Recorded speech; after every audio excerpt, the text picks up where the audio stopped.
I couldn't help but notice that your daughter was running around here on her Heelys, and I'm a dad, and I often bring my daughter to do activism with me. How do you balance your parental role, but your role as a leader and an organizer? Like, how do you think about balancing that? That's a really great question. I don't know if anyone's ever asked me about the intersection of those two things before. I think they're super important.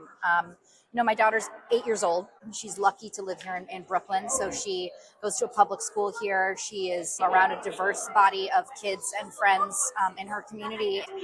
I think that especially given the landscape of the world we are living in today, where material is being banned from schools, any information or history about enslavement or about immigration or about women's rights, it's so important to me to make sure that I not only bring her to see stuff like this once in a while. She can only take in so much, because she's still so young. But even just to go like, Marlo, that's Raquel Willis.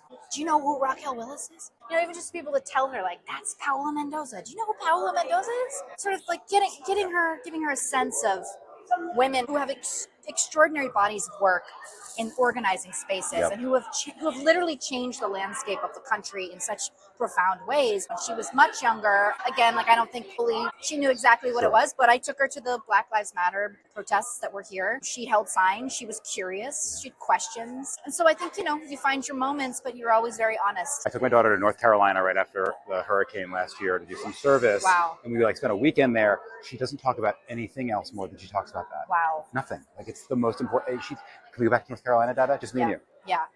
I took my daughter, husband's whole family, side of the family is from Atlanta, is from Georgia. So we went down there to campaign and go sort of door to door for Kamala Harris's campaign, which was her first experience with that.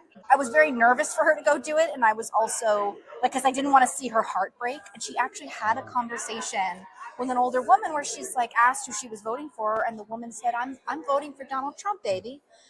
And I saw her face go white, and I was like, this is the moment, right? This is the moment where she understands how complicated it is. And I can't protect her because in her mind, she's like, how could someone, how? It doesn't make sense to me. But in the moment, it was a really powerful experience for the both of us because I both wanted to protect her from the world and knew that I couldn't. I knew that the sooner she can ask questions and feel outraged about the way things are in the world, but also to question the way in which, women come to their own decisions sometimes is really a profound thing. Honestly, protecting kids from the truth might be how we got where we are today. No, seriously. No, I mean, yeah. And so why they're trying to do it, by banning more books and everything that they're doing. Yeah. So thank you for taking time today. Thank you for great all to of talk this. to It's you. lovely. Yeah, my pleasure.